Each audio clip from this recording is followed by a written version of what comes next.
Hi, everybody. Are you ready?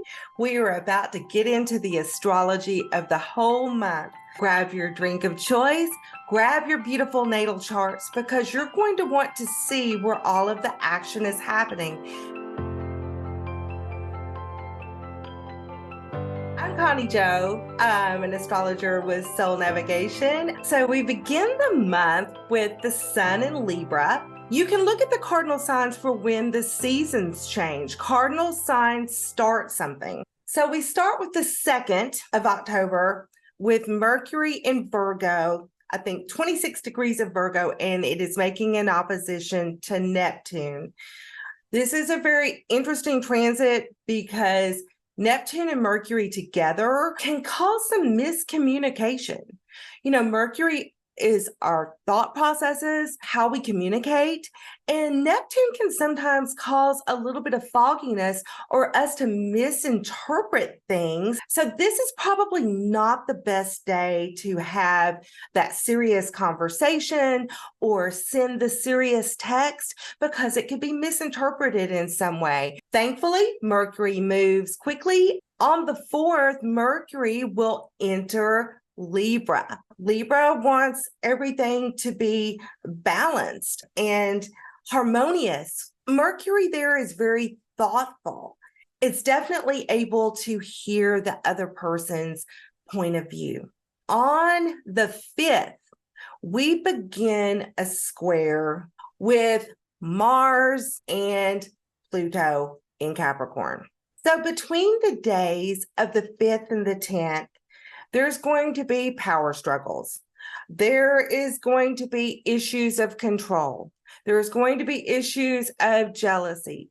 Now, on a worldwide scale, this could include the structure of Capricorn, the tradition, wanting to hold on to that, squaring that Mars, wanting to take action in a more harmonious way. But on a personal level, you really want to see where this falls in your chart. Look for the end degrees of Capricorn, the end degrees of Libra. Do you have planets there?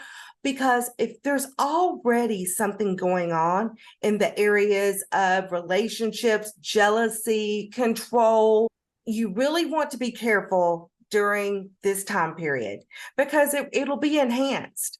All of these issues are going to be brought up. The purpose is transformation, right? But always where transformation comes, something usually has to die first. We have to let go of something. Mars is also making a conjunction with the South Node. The South Node represents a lot of things, but one thing it represents is what we're used to. So we might have to let go of how we're used to doing things and look at things with a fresh perspective with Mars and the South Node together. We might have to step beyond our fears and get ready to transform some things in our life that may not be easy to transform. We've got some better news. Venus enters Virgo on the 8th.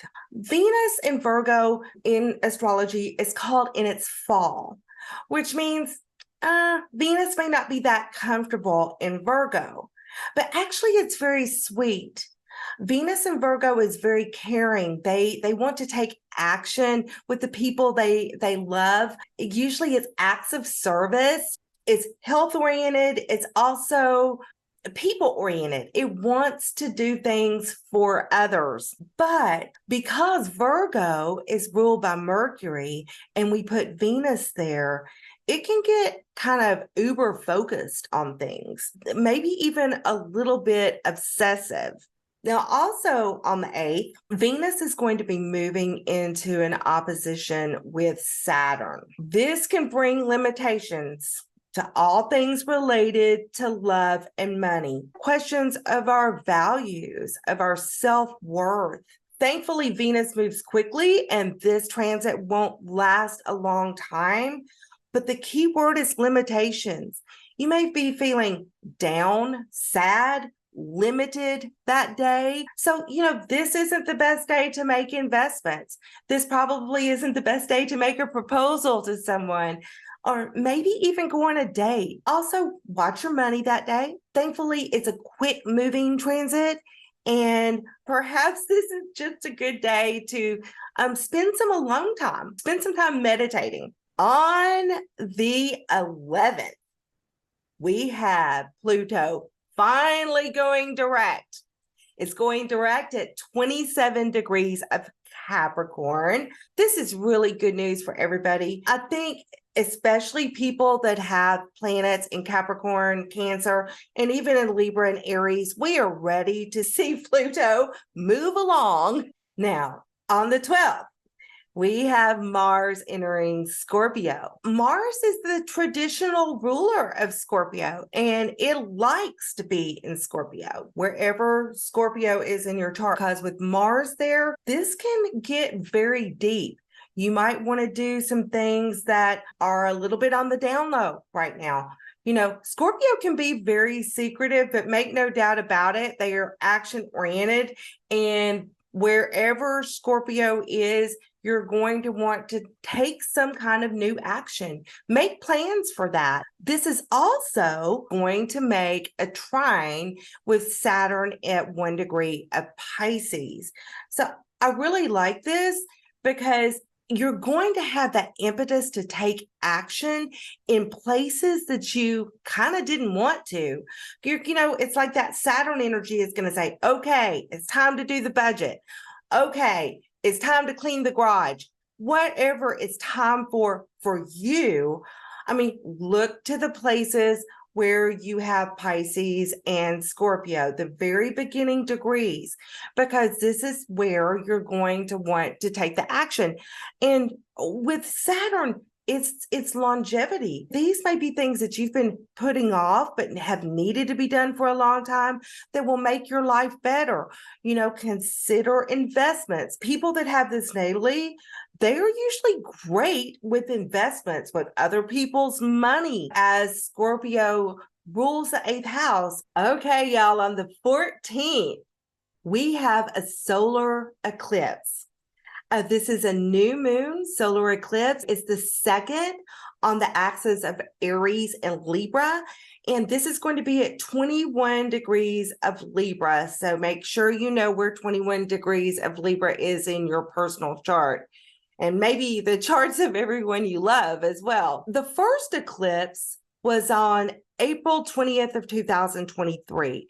And you may want to think back to what was going on for you on that day or around that time period, because the energy of that eclipse may be the same sort of energy that you feel for this one. This is going to be a visible solar eclipse. Parts of the US, Mexico, South and Central America. And I did a little research, and according to my research, Utah is going to be the best place to view this eclipse. But Libra is a cardinal sign, and I think this is going to bring up issues of social justice, a shout out for radical change, as that's what eclipses can bring. And aren't we already seeing that? The radical changes. I know that there are people that want harmony, they want balance, they want things to be fair. And I am seeing that a lot on the news. And although I'm not going to go into all of the things that are happening in the US right now, but people are going on strike. People are shouting out for fair wages, for justice. They want to be noticed. They want to be recognized. But also this eclipse, on a personal level, this is about our relationships. Libra is about relating, and not just your relationships with your partner, but with everyone. Think friends, business partners, acquaintances, or partnerships of all levels. Are your relationships working for you? Is this something you need to work on? Is there something you need to leave out? Are you in a social group that it's outdated itself? You've outgrown it. It's time to move on. If you're Libra, we're in the 11th house. This could be the issue. If you have Libra on your ascendant, this may be something more personal to you, about your personal appearance or body. Look where Libra is in your chart. This is where the action's going to be happening. And it's a new moon, but the eclipse usually calls for you to eclipse something or let go of something, and therefore be able to make a new start with that new moon energy. So our next big transit will be on the 20th of October. And this is when Mercury is moving into what's called cazimi with the sun, meaning that they're going to be so close together, they could be sitting on each other's laps. The energies will just combine. Mercury will be that close to the sun, which is really interesting because when Mercury is just a few degrees away from the sun, it's considered under the rays of the sun, meaning that the sun's rays could burn up that Mercury energy. But the cazimi is different because it's like they are right next to each other. Use the benefits of this Mercury with the sun to your advantage, where there's been other times of the month, the 2nd, when Mercury was making an opposition to Neptune, which was not a good time for communication. The 20th may be a great time for communication because Mercury will be enhanced with the sun, and it's in Libra. So think relationships, balance, fairness, a great time to have that really deep, serious conversation with someone because both parties will be more apt to listen with an open mind. On the 21st and the 22nd, Venus in Virgo is going to be making a lovely trine to Jupiter in Taurus. When you get both benefic planets together in a harmonious aspect, look and see, where is Virgo? Where is Taurus in your chart? You're going to want to know what area of life this could be affecting because it's a beautiful energy. This is a very feel-good energy. The worst thing about Venus and Jupiter together, it might be overindulgence, wanting to party a little too much, being maybe a little too happy, having too much pie, having too much cake. But basically, this energy is really sweet. It's a great time to spend with your family or friends. All right. On the 22nd, also, Mercury is going to move into Scorpio. Mercury is going to get very deep. Mercury in Scorpio wants to investigate.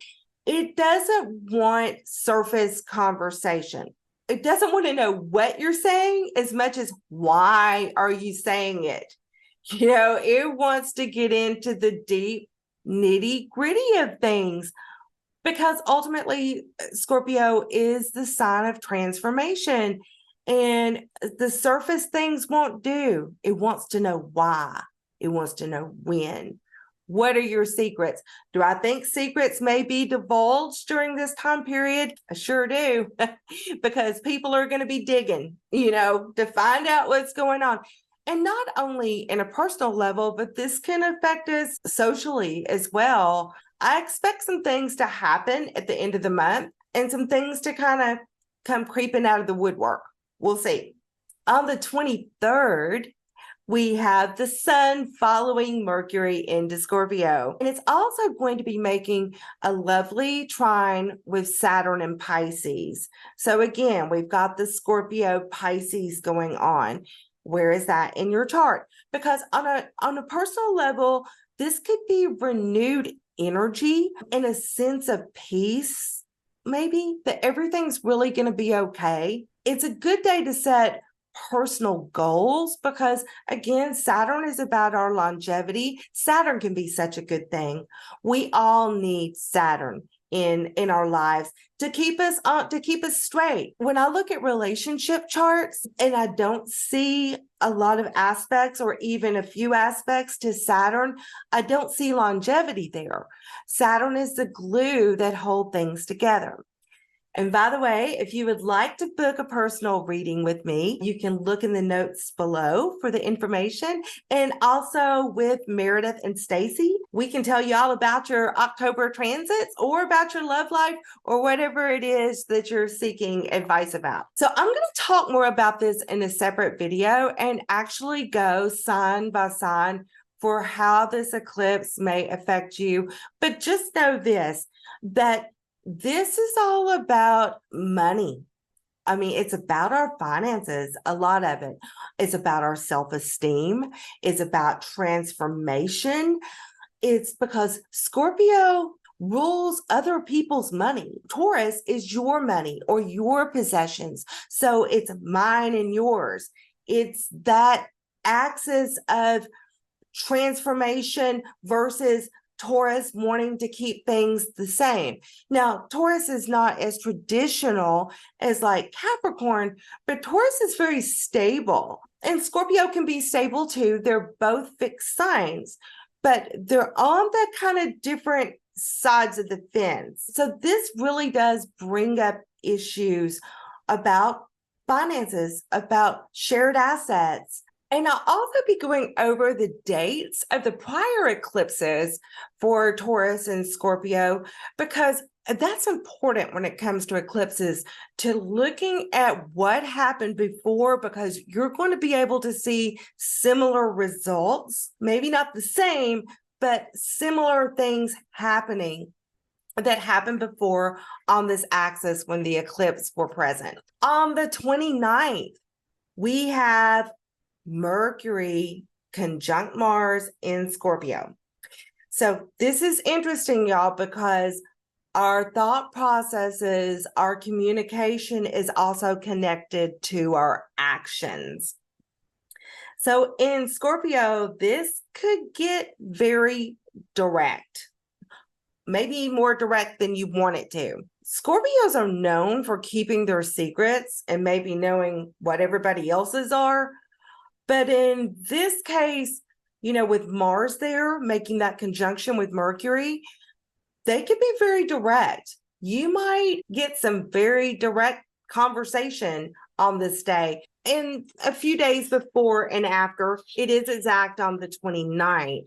Also, it's going to move into an opposition with Jupiter. Here we have Mars and Mercury, communication and our actions, in the opposition with Jupiter, which is our faith, what we believe in, the way we expand.